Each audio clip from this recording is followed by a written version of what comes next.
Dans l'obscurité silencieuse d'un couvent isolé du Maine, il y a plus d'un siècle, un mystère autrement impensable se déroulait.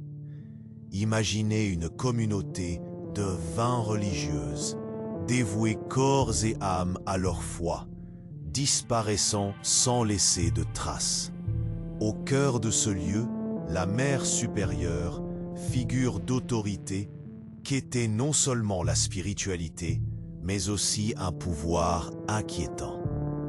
Les premières disparitions éveillent la suspicion des villageois, dont les rumeurs des histoires de comportements étranges et de rituels secrets.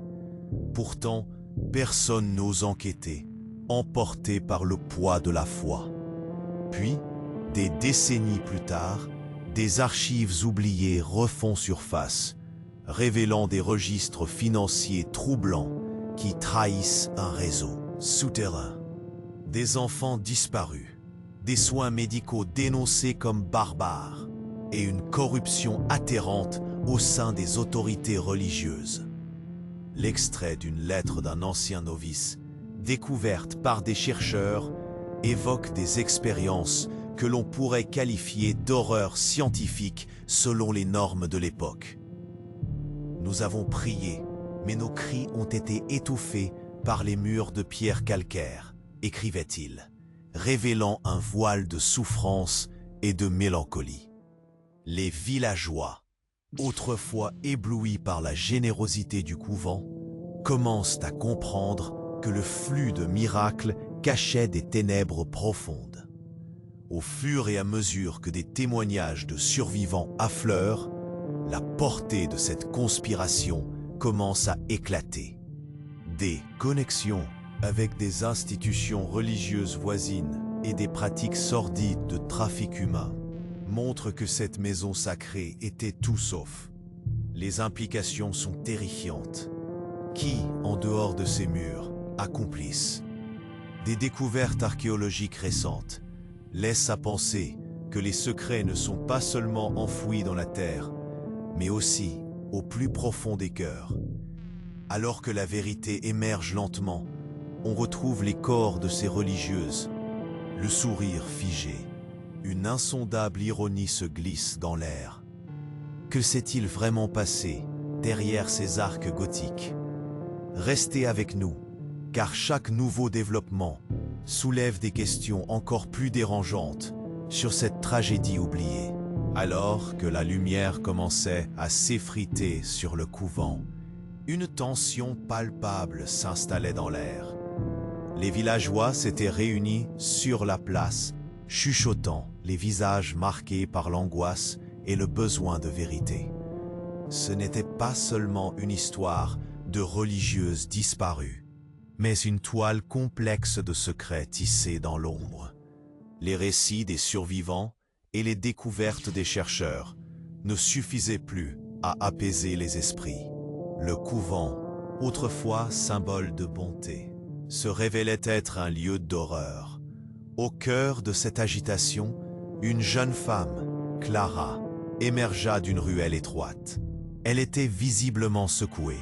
« Vous devez écouter, j'ai quelque chose !» haleta-t-elle, la voix tremblante. Les villageois se turent aussitôt, suspendus à ses lèvres. Clara brandit un document jauni, un vieux parchemin. Je l'ai trouvé dans la bibliothèque du couvent. Son cœur battait la chamade alors qu'elle dépliait le document.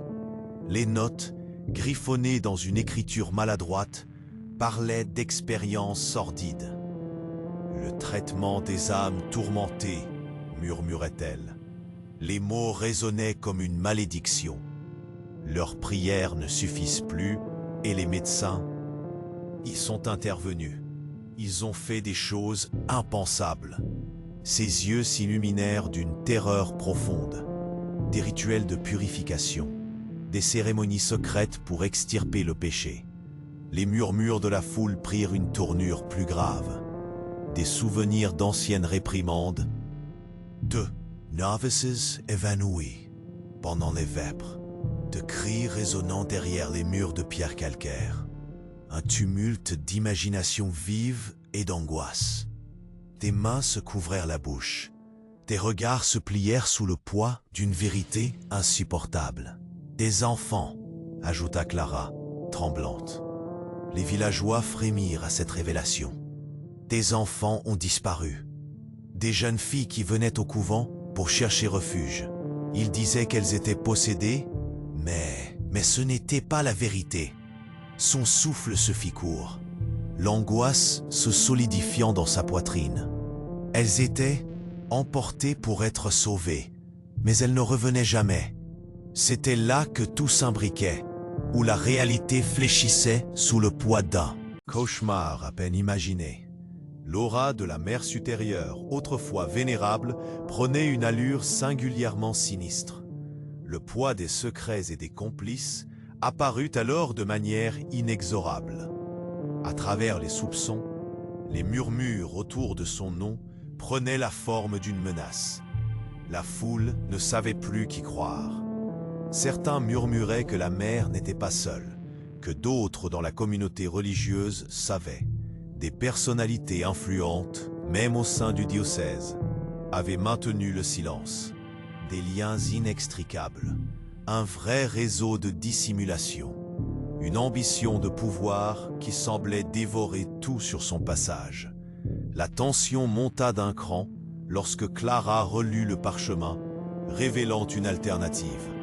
Terrifiante, meurtre, et inséduit par les Célidéos, une rumeur glaçante s'empara des villageois. Les hauts de cette maison sacrée étaient niés par les cordeaux. Soudain, un cri perça le silence.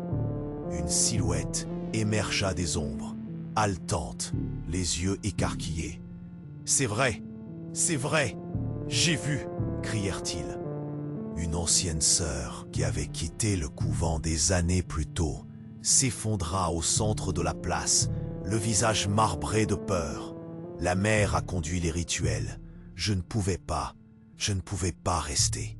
Les villageois se ruèrent autour d'elle, assoiffés de réponses. « Que savais-tu, sœur? Parle !» Elle secoua la tête, des larmes coulant sur ses joues. « Je ne voulais pas y croire. Je pensais que c'était pour le bien, pour expier leurs péchés. Mais je sais maintenant. J'ai vu ces enfants. Je les ai vus dans les sous-sols. » Son dernier cri résonna comme un glas, dans l'air chargé d'une angoisse palpable. La foule, bouillonnante de colère et d'incompréhension, commença à se mélanger à la paranoïa. Des murmures indiquaient que ce qu'ils pensaient être une ancienne demeure sainte n'était rien de moins qu'un temple d'horreur. Une angoisse sourde montait, palpitait dans les yeux. C'étaient de villageois amplifiant leurs angoisses. Et alors, un bruit disruptif s'éleva, un fracas assourdissant, semblant venir des profondeurs mêmes du couvent. Les murs tremblèrent sous la force de l'écho, comme si le passé lui-même cherchait à se libérer. Les villageois, figés de peur et de curiosité, réalisèrent alors que quelque chose s'éveillait, quelque chose qui ne pouvait plus être ignoré. Clara, prise de panique, cria à la foule. « N'allez pas là-bas, vous ne comprenez pas. La mère, elle a encore quelque chose à cacher. » Mais sa voix se perdit dans le tumulte, tandis que de plus en plus de villageois commençaient à chercher la source du bruit. Le couvent, cet endroit de dévotion, commençait à dévoiler les chaînes qui l'avaient retenu. Une révélation terrifiante, un secret qui s'étendrait au-delà de l'imaginable. Alors que les villageois avançaient, la question brûlait dans l'air. Que découvriront-ils en soulevant le voile de l'horreur? Alors que les villageois avançaient, une palpitation d'angoisse se répandait, remplissant l'air comme une brume épaisse. Clara, les mains tremblantes, se tenait à l'écart, sentant la peur s'enrouler autour de son cœur. Les murs du couvent semblaient vibrer, comme s'ils avaient retenu trop de secrets pendant trop longtemps. Chaque pas qu'il prenait se répercutait dans son esprit. Elle savait que quelque chose d'horrible allait être découvert. Eux Les villageois avaient du mal à se décider. La curiosité les poussait, mais la peur les retenait. Un groupe de jeunes hommes, avec des visages marqués par l'inquiétude, s'élança tête baissée, attiré par le fracas, faisant fi des avertissements de Clara. D'autres les suivaient, murmurant avec des expressions d'ébahissement, formant une masse hétéroclite qui semblait vibrer de frissons collectifs. Puis, dans un éclat soudain, la porte principale du couvent éclata sous la pression des curieux. Elle s'ouvrit avec fracas, révélant un intérieur obscur et poussiéreux, baigné d'une lumière faible et étrange. Les villageois hésitèrent un instant à l'entrée, scrutant les ombres, leur cœur battant la chamade. Quelque chose de terrible se préparait à être révélé. À l'intérieur, c'était comme un tunnel dans le temps, une pièce remplie de vieux meubles recouverts de draps blancs. Les murs, ornés de croix et d'icônes, semblaient observer la scène. Les villageois s'approchèrent prudemment, leur voix devenant des murmures. Soudain, Clara aperçut un vieux meuble en bois, ouvert et abandonné. À l'intérieur, une pile de documents jaunis. Elle s'en approcha, les mains tremblantes. Elle savait que cela pouvait être la clé pour comprendre l'horreur qui s'était abattue sur le couvent. Le cœur battant, elle les feuilleta avec soin. Ses yeux s'écarquillèrent à la vue des titres « Protocole de purification »,« Méthode de traitement des âmes tourmentées ». Les mots dansaient devant elle, comme des ombres dans une nuit noire. Chaque page révélait des pratiques médicales révolues, des descriptions de rituels qui avaient un côté presque voilé de mystère. Un traitement à base d'énergie divine. Les âmes possédées doivent être exorcisées, non seulement par la prière, mais aussi par des méthodes plus humaines. Les mots résonnaient comme des chaînes cliquetantes dans son esprit. Son souffle s'accéléra alors qu'elle lisait à voix haute. Les novices doivent être tenus en isolation pour des périodes prolongées, afin de les purifier. Les procédures manuelles sont exhortées pour évacuer le péché. Le silence qui suivit était rempli de stupeur. Les visages des villageois blêmirent, leurs bouches s'ouvrirent sous l'effet du choc. Des murmures d'incrédulité parcoururent la foule. Clara tenta de continuer, mais sa voix tremblait. Ils ont pratiqué des choses contre nature, des pratiques qui font frémir. Les villageois reculaient, écœurés mais fascinés. Une sœur parmi eux, qui paraissait affronter son passé, émergea du groupe. « Je ne pensais pas qu'ils iraient aussi loin, » murmura-t-elle. Ses yeux brillaient de larmes retenues, se remémorant des souvenirs douloureux. « Mais pourquoi? Pourquoi? Pourquoi n'avons-nous rien su ?» s'écria un homme, en colère contre lui-même et la situation. La peur et la culpabilité étreignaient le cœur de chaque villageois présent. L'angoisse montait crescendo, palpable, à mesure qu'il prenait conscience de l'ampleur de la conspiration. Et là, un autre bruit retentit, comme le fracas d'un objet lourd tombant. Une soudaineté terrible envahit l'atmosphère.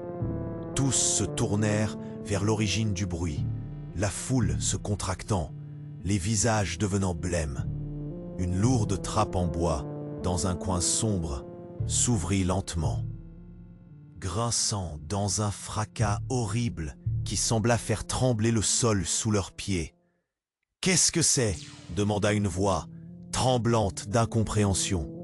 Les villageois se rapprochèrent, la peur comme un poids sur leurs épaules, le souffle court. À l'intérieur, ils virent un escalier sombre menant vers les profondeurs du couvent, comme un abîme sans fin. Les murmures répétés des enfants disparus prenaient vie dans leur esprit. Clara, prise d'une impulsion soudaine, se précipita vers l'ouverture. « N'allez pas là-bas, vous ne savez pas ce qui vous attend !» Mais une main la retint. C'était la sœur, ses yeux brillants de peur. « Il faut voir, nous devons savoir !» Les villageois échangèrent des regards excités. Puis, poussés par l'angoisse, mais aussi par une curiosité effrénée, ils commencèrent à descendre lentement. Une odeur aigre les accueillit, une senteur de moisissure et de décomposition. L'obscurité les enveloppa et à chaque pas sur les marches grinçantes, une nouvelle vague de terreur les assaillait. Clara s'accrochait à la barrière usée, son cœur battant à tout rompre. Qu'est-ce qu'ils allaient découvrir dans les entrailles du couvent? Soudain, les mots d'une ancienne lettre qu'elle avait lue plus tôt lui revinrent en tête. Ceux qui désiraient fuir se heurtaient à des forces bien plus puissantes. Elle comprit alors qu'il ne s'agissait pas seulement des religieuses, mais de quelque chose de bien plus sombre. Et là, au fond de l'escalier, un cri étreignant l'obsession, une illumination, une révélation choc. Un murmure désespéré se leva des ténèbres. Ils sont tous ici, les enfants. Chaque force est liée. Sans un avertissement, un tremblement secoua le couvent, comme si le passé réclamait sa revanche. Les villageois, engourdis par la peur, comprirent que la vérité était là, en bas, prête à émerger d'un abîme que personne n'osait explorer. Qui étaient vraiment les plus grands coupables ici? Les croix sur les murs semblaient devenir des témoins, et le couvent n'était pas seulement un lieu d'horreur, il était le centre même du mal. Tout bascula dans l'obscurité totale. Une ombre palpita, une présence se fit sentir, prête à se révéler. Les villageois étaient pris dans un tourbillon d'inquiétude et de confusion. Que découvriront-ils alors qu'ils s'enfoncent davantage dans les ténèbres? Les cœurs battaient comme un seul homme, une question brûlante dans l'air. Jusqu'où le mal peut-il s'enfoncer avant de révéler sa véritable nature? Clara tenait son souffle, le palpitant battant la chamade dans sa poitrine. Les villageois l'entouraient, fixant l'obscurité du couvent avec une anxiété palpable, une sorte de frisson inquiétant, créant un vide dans l'air, comme si le temps lui-même s'était arrêté. La trappe ouverte, devant eux, semblait être un portail vers l'inconnu.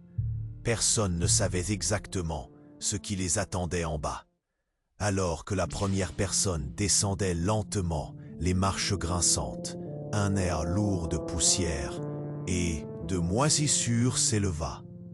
Les autres villageois prenaient conscience de l'environnement qui les entourait, leur cœur en nage de peur. Dans la lumière vacillante des torches, les visages de chaque participant trahissaient une tension brutale, des expressions de choc mêlées à une curiosité insatiable. « Qu'est-ce qu'on va trouver ?» murmura un homme, sa voix tremblante. « Peut-être des preuves, enfin, quelque chose pour comprendre tout ça, » répondit une femme, son regard hésitant, élargissant son champ de vision, rampant à travers l'obscurité. Clara avançait à pas mesurés, ses pensées tourbillonnant. Tout ce qu'elle avait entendu, chaque mot prononcé par ceux qui avaient connu l'intérieur du couvent, l'avertissait d'une horreur encore plus grande que ce qu'elle pouvait imaginer. À chaque marche descendue, la peur s'intensifiait. Le sol souterrain, froid et rugueux, semblait les tirer vers le bas, les imprégnant d'une terreur collective. Lorsque le groupe atteignit le dernier palier, ils se retrouvèrent dans une pièce sombre, aux murs de pierre calcaire, couverts d'ombres paralysantes. Au centre de la pièce, un vieux bureau en bois, ses tiroirs ouverts et éparpillés autour de lui, attiraient leur attention. « Venez voir ça !» s'exclama une voix, alors qu'un homme fouillait les documents éparpillés. Clara s'approcha, les mains moites. Elle leva un document, jauni par le temps. Le titre, écrit à la main en lettres tremblantes, promettait une révélation. Traitement et purification spirituelle, manuel de la mère supérieure. Pouvait-on lire? Elle ouvrit le document, son cœur battant plus vite à chaque ligne. Cela parle d'expérience, de traitements qui ne devraient jamais être pratiqués. Sa voix, tremblante, se perdit dans l'atmosphère étouffante. « Lisez-nous, Clara !» s'écria quelqu'un derrière elle. Elle commença à prononcer les mots. Les instances médicinales doivent intervenir lorsque les âmes sont en crise.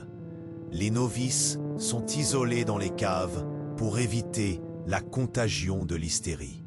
Les procédures incluent des interventions de purification à travers des actes de contrainte. Chaque parole vibrait autour d'eux comme une cloche de mort. Les visages des villageois se déformaient, la colère mêlée à l'incrédulité. « Tout cela, c'est inhumain », lança une jeune femme, son visage blême. Les murmures se répandirent, une agitation telle que le bruit de leur voix résonnait comme un grain de sable qui s'abat. « Regardez ici, encore plus !» Un autre villageois agita un document plié, son visage scrutant avec un mélange de détermination et de peur. La poussière s'élevait alors qu'il l'ouvrait. Le titre était choquant. Rapport sur l'utilisation des procédés controversés chez les novices interrogés. Les yeux de Clara s'élargirent alors qu'elle lisait. Atouts de traitement doivent inclure des rituels de purification, non seulement spirituels, mais également physiques. Les résultats sexuels ne doivent pas être évités, car des manifestations de possession peuvent se révéler. Une vague de malaise balaya la pièce. Des murmures indignés entouraient le vieux bureau. Des visages blêmes regardaient Clara. Le dégoût et la colère montaient en eux. Les souvenirs de la mère supérieure prenaient une tournure inédite. Ce n'était pas juste une figure de dévotion, mais possiblement quelque chose de bien plus terrifiant, de bien plus diabolique. Une femme du village éclata. « Comment ont-ils pu faire tout cela, et ce sous les yeux de Dieu ?» La lumière des torches tremblait, projetant des ombres qui dansaient sur les murs, rendant la scène encore plus cauchemardesque. Au fur et à mesure qu'il feuilletait les documents, les révélations s'accumulaient, dévoilant comment les autorités avaient été complices. Le diocèse sait. Ils entretiennent le silence sur les opérations en cours, sous prétexte de rédemption. Les murmures indignés devenaient des cris de révolte. La mère supérieure est protégée par ceux qui sont en haut. On l'a toujours su, mais jamais voulu voir. Lança un vieil homme le visage, marqué par une vie entière d'ignorance volontaire. Mais alors, une voix surgit des ténèbres, un murmure inexprimable, comme un écho qui appelait à l'aide. Ils viennent. Le groupe se figea. Encore un fracas. Cette vibration mystique résonnait dans l'air comme un avertissement négligé. Soudain, une porte dans un coin de la pièce s'ouvrit dans un craquement horrible, révélant une longueur arriérée. Des voix enfantines gémissantes s'élevèrent de l'obscurité. Les enfants disparus, murmuraient en chœur, leurs lamentations grésillantes brisant le silence pesant. « Nous voulons sortir !» criait une fillette. « Aidez-nous, ils nous retiennent ici !» Clara et les villageois se regardèrent, l'angoisse saturant chacun de leurs regards.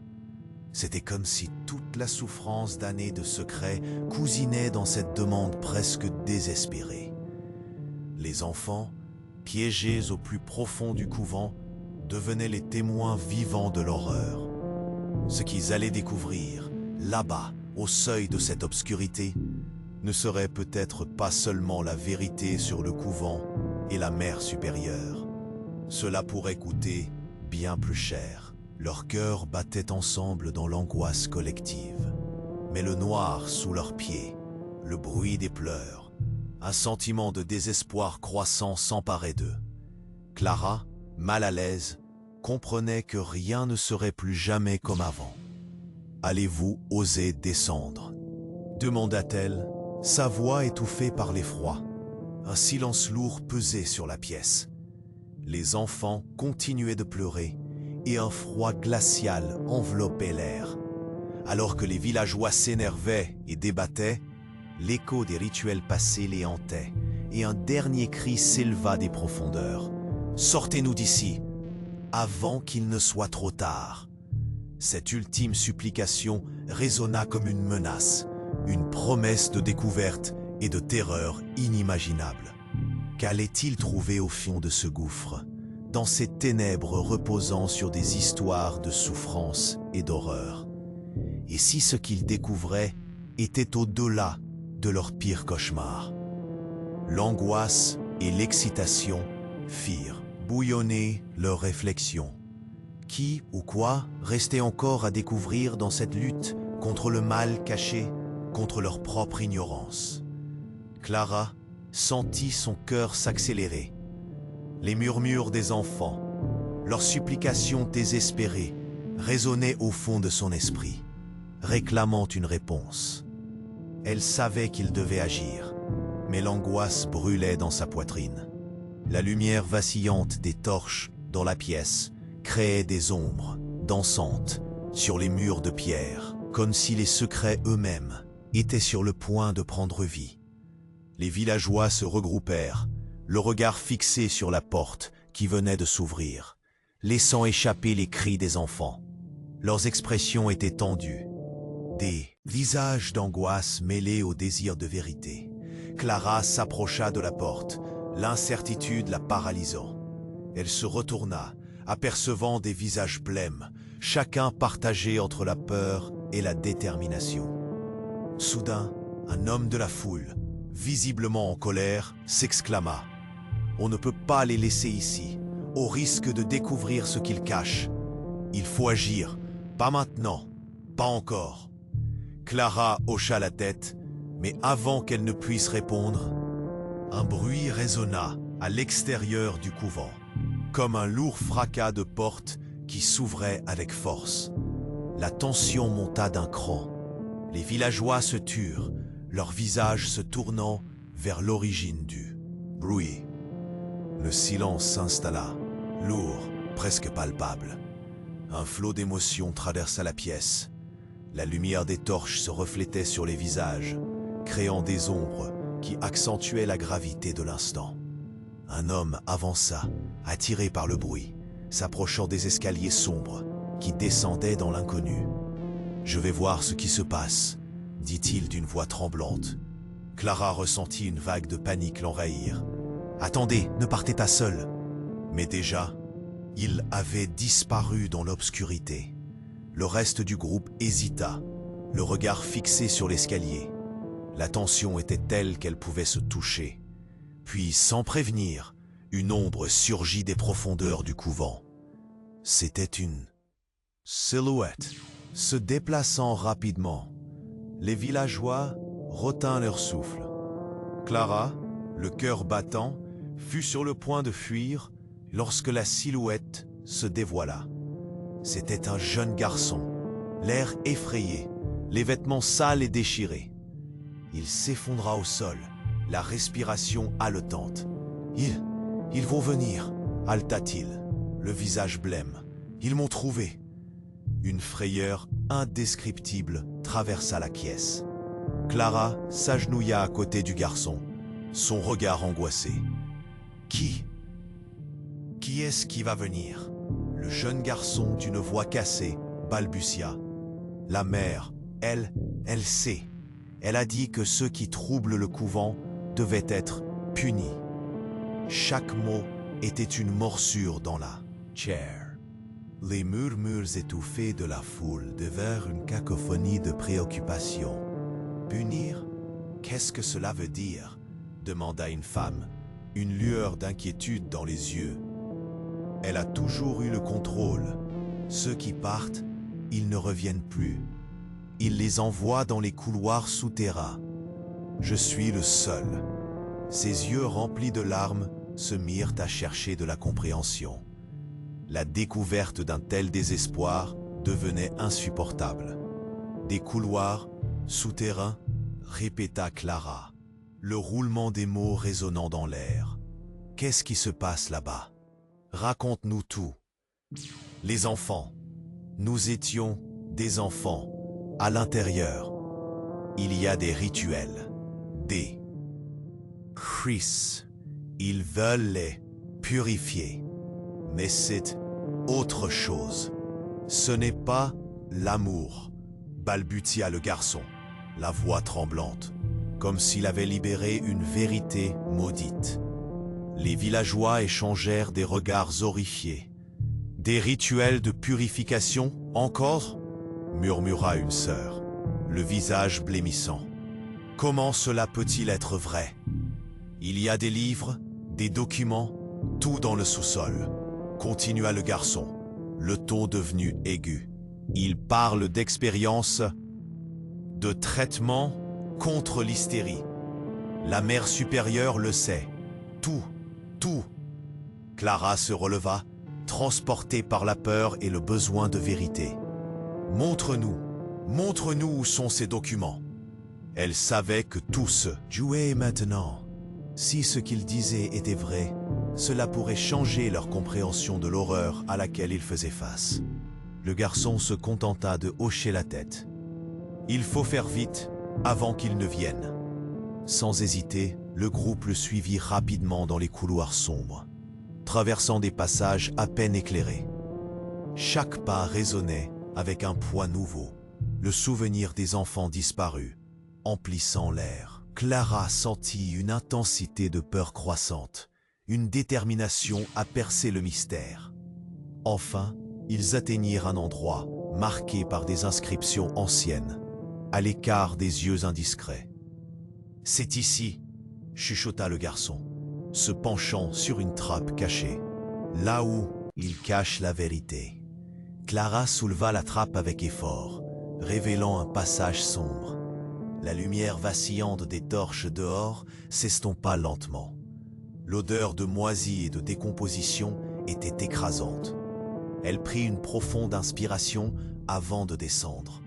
Le cœur lourd, mais une curiosité brûlante, elle se glissa dans l'obscurité. À l'intérieur, elle découvrit des documents éparpillés, des notes griffonnées à la va-vite. Elle se mit à les examiner, ses mains tremblant d'angoisse. Elle lut à haute voix, le tremblement de sa voix trahissant son ton désespéré. Protocole de purification. Nous devons expulser le mal au prix de tout. Les pages craquaient sous ses doigts, témoignant de pratiques révoltantes. Les murmures de la foule s'intensifièrent, choqués par l'horreur dépeinte dans ces mises en garde. Ce n'est pas possible. Comment ont-ils pu faire cela et tout cacher? Demanda une femme en se plaidant, continuellement en proie à la terreur. Les visages des villageois pâlirent encore plus. Puis, Clara trouva un document encore plus troublant. Les autorités religieuses doivent valider chaque procédure. Couverture et silence garantis par le diocèse. Un frisson d'horreur la traversa. Ils savaient, tous savaient, s'écria-t-elle, réalisant l'étendue de la complicité. Mais avant qu'elle ne puisse partager cette découverte, un bruit assourdissant éclata. La trappe de la pièce vibra, et la lumière des torches s'éteignit brutalement. Les cris des enfants s'intensifièrent, et un vent glacial balaya la salle. Les villageois se précipitèrent vers la sortie, mais il était trop tard. L'ombre d'une silhouette se dessina dans l'entrée, massive, menaçante. Un rire guttural résonna, emportant avec lui tous les vestiges de lumière. Ils comprirent alors que ce qu'ils venaient d'apprendre n'était que le début d'un profond désastre. Clara se retourna, son cœur battant comme un tambour. « Que vont-ils faire ?» pensa-t-elle en tremblant. L'ombre avança lentement, et la terreur envahissait la pièce. Tout ce qu'ils savaient jusqu'ici était sur le point de basculer dans un abîme de désespoir. L'obscurité creusa ses griffes autour d'eux, et la question demeurait, flottant dans l'air chargé. Qui ou quoi allait surgir de ces ténèbres pour les forcer à affronter des horreurs qu'ils ne pouvaient même pas imaginer? Alors que l'ombre se profilait à l'entrée, un souffle glacé parcourut la pièce, plongeant chaque villageois dans une peur palpable. La silhouette avança lentement, ses contours devenant plus nets, alors que le silence s'épaississait. Clara, pétrifiée, n'osait pas bouger. Qui ou quoi se tenait là, menaçant de révéler les abominations qui se cachaient sous ce couvent? C'est juste un enfant, murmura une voix tremblante dans la foule. Mais quand l'ombre se rapprocha, le visage du garçon s'éclaira d'effroi. Ses yeux, marqués par des larmes, scrutaient l'obscurité, comme s'il pressentait quelque chose d'horrible. « Laissez-moi sortir d'ici. Ils vont venir. Va-t'en !» Par-dessus tout, son regard cherchait désespérément une issue, comme si les murs pleins de secrets cherchaient à l'engloutir. En réponse, la silhouette se redressa. Au lien d'un enfant, la figure révélait une silhouette d'adulte, vêtue d'une robe à la fois familière et terrifiante. C'était une sœur du couvent, mais son expression était déformée par une terreur qu'il n'avait jamais vue. Des murmures s'élevèrent, entrecoupés de cris de surprise. Que peut-elle bien savoir? Que cache-t-elle? La sœur s'approcha, son visage blême, comme la vie lui avait été arrachée. Et lorsque ses lèvres s'ouvrirent, un souffle de peur s'échappa. « Vous devez comprendre, il vous observe. Elle, la mère, elle sait tout. Jamais je n'ai vu quelque chose d'aussi cruel. »« Que veut-elle dire ?» demanda une femme, sa voix brisée par l'angoisse. Sans attendre, la sœur s'élança vers une vieille armoire en bois, l'ouvrit avec fracas et dévoila un tas de documents en désordre. Je n'ai jamais voulu voir. Je suis restée silencieuse trop longtemps. Mais il y a des choses ici, des écrits qui révèlent leur véritable nature. Dévorée par la curiosité, Clara se précipita et attrapa un des documents. Le titre, écrit à la main, glaça son sang. Pratique d'exorcisme et méthode de purification. Au fur et à mesure qu'elle lisait à voix haute, son cœur battait à tout rompre. Les novices doivent être isolés pour les guérir de leur prétendue possession par des méthodes incultes. Les interventions doivent être appliquées selon les protocoles approuvés par le diocèse. « Mon Dieu !» murmura un villageois. Ils ont vraiment agi en toute impunité, comme s'il n'y avait pas de conséquences. Cela ne pouvait pas être vrai. Les mots dansaient devant Clara comme des ombres menaçantes, chaque phrase révélant une facette plus sinistre de l'institution. Les cris de supplication des enfants résonnaient encore dans sa tête. Nous devons nous réveiller. Nous devons agir avant qu'il ne soit trop tard. La sœur, les larmes aux yeux, poursuivit son récit. Chaque jeune fille rejetée, chaque enfant que nous devions purifier, était une victime. J'ai vu des choses que l'on ne devrait jamais voir. La mère, elle les appelle. Elle dit que la fin justifie les moyens. Elle a même des soutiens au sein du diocèse. Des soutiens? Clara s'interrogea. Comment le diocèse pouvait-il tolérer de telles horreurs? D'autres voix s'élevèrent, des murmures, de désaccord, de colère. Qu'est-ce qu'on attend? Il faut renverser ce système. Le garçon, encore tremblant, interpella Clara. Il faut descendre dans les profondeurs, là où ils cachent tout, où ils font leurs expériences. Vous devez voir, encore plus loin. Une terrible prise de conscience étreignit le cœur de Clara. Elle réalisa que ce n'était pas qu'une histoire de disparition. C'était bien plus vaste, plus tordu. Les murs du couvent n'étaient pas juste de la pierre calcaire, mais des témoins du détournement de la foi pour servir une ambition sombre. Alors qu'ils se débattaient entre eux, choqués par ce qu'ils venaient d'apprendre, La sœur, visiblement en proie à l'angoisse, chuchota. Il y a un livre, là-bas, dans la salle des archives. Il contient le nom des enfants. Mais avant qu'elle ne puisse finir, un craquement énorme retentit, comme si quelque chose venait d'être brisé. Une porte à l'arrière de la salle s'ouvrit avec fracas, laissant échapper une lumière vive qui perça l'obscurité. Tous se retournèrent, figés. Une silhouette se tenait là, menaçante et imposante.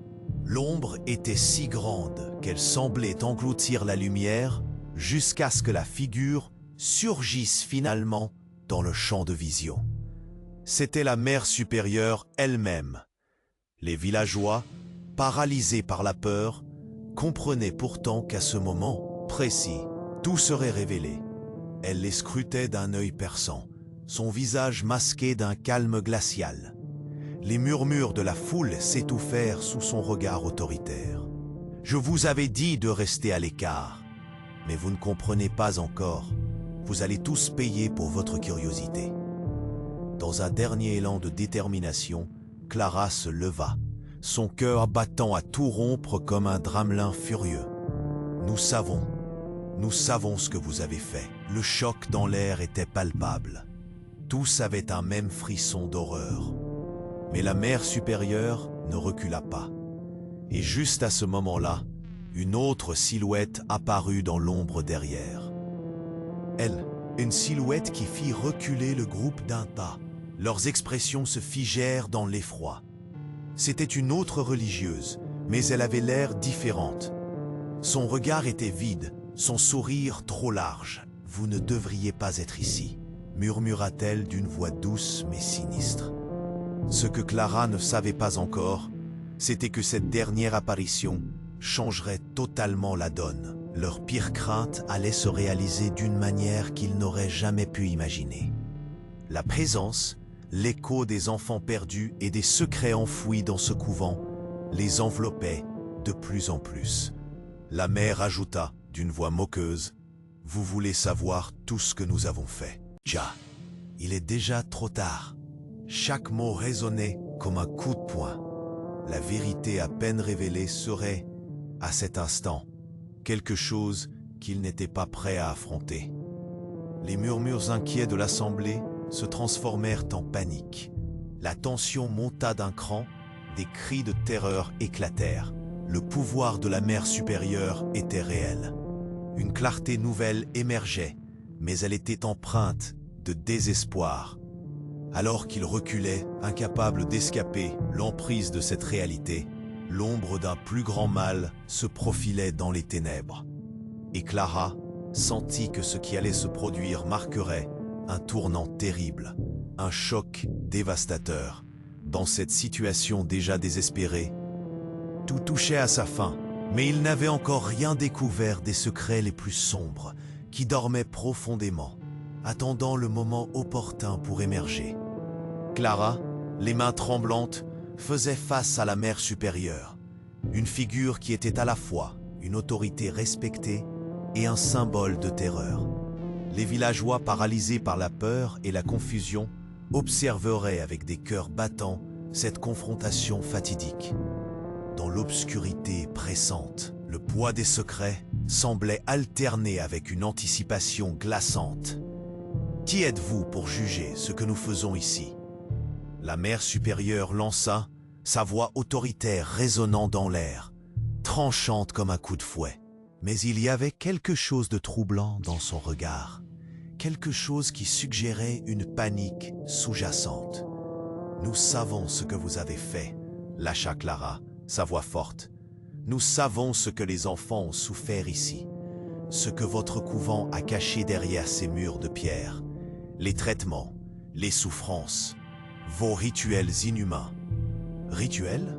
ricana la mère, un sourire amer sur ses lèvres fines. « Vous parlez comme un enfant qui ne comprend pas le poids de la foi. Dans ce couvent, nous avons non seulement sauvé des âmes, mais aussi débarrassé ce monde de ceux qu'il y a de mauvais. » Mais Clara n'écoutait plus. Elle tenait d'un geste fébrile un document qu'elle venait de parcourir. Regardez cela. Elle déplia une feuille jaunie. Un rapport ancien, écrit par une sœur ayant déserté. Les mots étaient clairs, accablants. Les traitements des novices doivent comporter l'isolement et parfois mènent des pratiques de purification physique. Les visages parmi les villageois blêmirent tandis que le restant de la salle s'inclina dans le silence. La mère supérieure, visiblement agacée, se tourna vers le groupe qui la scrutait d'un regard réprobateur. « Vous êtes tous remplis de naïveté », s'écria-t-elle. Son aura, jadis rassurante, se muait en une menace sourde. Les autorités religieuses avaient besoin d'un moyen pour contrôler les âmes tourmentées. Qui êtes-vous pour remettre cela en question? Elle saisit un autre document sur le bureau. Les mots la révoltèrent, chauds et poignants. Pour chaque novice qui montre des signes d'hystérie, l'isolement est recommandé comme méthode de traitement. Cela exigera la sollicitation d'un médecin et les rituels de purification doivent être approuvés par le diocèse. Chaque mot provoquait une onde de choc dans la foule. Les murmures s'intensifièrent, partagés entre indignation et crainte. « Il savait », murmura un vieillard, sa voix tremblante, trahissant une vie pleine des secrets. Les autres acquiescèrent, écho hypocrite de leur incapacité à voir à travers le voile de leur foi. Soudain, une voix surgit des profondeurs de la salle. C'était l'ancienne sœur, celle qui avait ouvert son cœur plus tôt. J'étais là. Elle tremblait, son regard sombre s'accrochant à chaque membre de l'assemblée. Nous avons tous été complices. Chaque fois que nous avons regardé de l'autre côté, chaque fois que nous avons ignoré les cris des enfants dans les couloirs sombres. Les enfants, répéta Clara, son cœur se serrant à l'idée de ceux qu'ils avaient perdus. Ils ne sont pas seulement des chiffres, c'est des êtres humains, et nous devrions les retrouver. Mais alors, un autre cri retentit au fond du couvent. La panique s'empara du groupe, des visages aux traits figés. « C'est elle », murmura une voix aux prises. Tout cela était un plan. Le diocèse a profité de nous tous. Il est temps de faire éclater la vérité, affirma bravement Clara, serrant le rapport contre son cœur. Mais la mère supérieure ne panique pas. D'un geste contrôlé, elle secoua la tête. Vous ne comprenez pas la profondeur de ce que vous invoquez, la beauté du sacrifice pour le salut. Clara et la sœur échangèrent un regard. L'angoisse, le désespoir se transformaient en détermination. Alors nous allons tout révéler. Chaque détail, chaque souffrance, ils devront écouter, déclara Clara. Mais à cet instant, l'obscurité qui emprisonnait le couvent s'épaissit. Les ombres dans les coins de la pièce semblaient se mouvoir, vibrantes avec une énergie ancienne. Le sol trembla sous leurs pieds, secouant les murs en pierre calcaire. « Qu'est-ce qui se passe » cria un voisin, son visage blêmissant sous la terreur. Une lumière fuyante apparut soudainement, des rayons de vérité fissurant l'obscurité, au fur et à mesure que des documents volaient, des souvenirs enfouis, revenant. À la surface, comme des fantômes, les illustrations des enfants disparus prenaient forme sur les murs, des visages éblouis par l'innocence, des cris se mêlant à leur apparence. La mère supérieure, chaotique, perdait son contrôle. Ne laissez pas ces âmes vous transmettre leurs souffrances. Vous ne comprenez aucunement le mal que vous réveillez. Mais son cri tombait dans l'oreille d'un groupe déjà éveillé. Clara s'avança, le cœur resserré mais déterminé. Ces enfants ne méritent pas d'être oubliés. Elle regarda les autres. Si nous restons ici, nous finissons comme eux, des silhouettes effacées. Le groupe acquiesça, l'unité s'installant au milieu d'eux. L'angoisse. Ensemble, Ils se dirigèrent vers l'écho qui se manifestait à l'intérieur du couvent. Chaque pas résonnait plus lourdement, alors qu'ils s'acheminaient vers une vérité enchevêtrée avec tant de souffrance. La lumière, celle de la vérité, brillait comme un phare au milieu de l'obscurité. Et alors qu'ils atteignaient la salle au bout du couloir, une dernière lettre tomba, flottant doucement à leurs pieds. Clara s'empressa de la déplier. Les mots étaient désespérés. Pour ceux qui entrent ici, rappelez-vous que la vérité a un prix et qu'elle se nourrit de nos peurs. Tout à coup, une ombre se tenait derrière eux. La mère supérieure avait pris position. Ne croyez pas que la révélation est une victoire. Ses yeux brillaient d'un éclat sinistre. Vous pourriez réveiller quelque chose de bien pire que la mort elle-même. L'atmosphère devint insupportable, froissée par un mélange de terreur et de détermination. La question brûlait dans l'air. Qui gagnerait cette lutte et à quel prix? Les villageois étaient confrontés à une vérité qu'ils n'auraient jamais pu imaginer. Alors qu'ils prenaient conscience de l'ampleur du mal, une image terrifiante se formait déjà dans l'obscurité. Que ferait-il maintenant avec cette connaissance? Comment l'affronter? La lumière vacillait, les deux facettes de la vérité se heurtaient, et leur destin était encore incertain. Mais ils ne pouvaient pas se rendre. Chaque voix, chaque cri comptait. Dehors, le monde avait besoin de connaître l'histoire des enfants qu'ils avaient si longtemps oubliés. Et au fond du couvent, un souffle nouveau se leva. L'invisible, ce qu'ils avaient craint depuis si longtemps, les surveillait. Car au-delà de cette révélation, de cette lutte, une ombre ne cherchait pas seulement à disparaître, elle voulait se venger. Urgent, laissez-vous pas ce récit être une histoire oubliée. Partagez-le, parlez-en. Le temps est venu de faire éclater la vérité au grand jour. Ne vous taisez pas, ne les laissez pas gagner.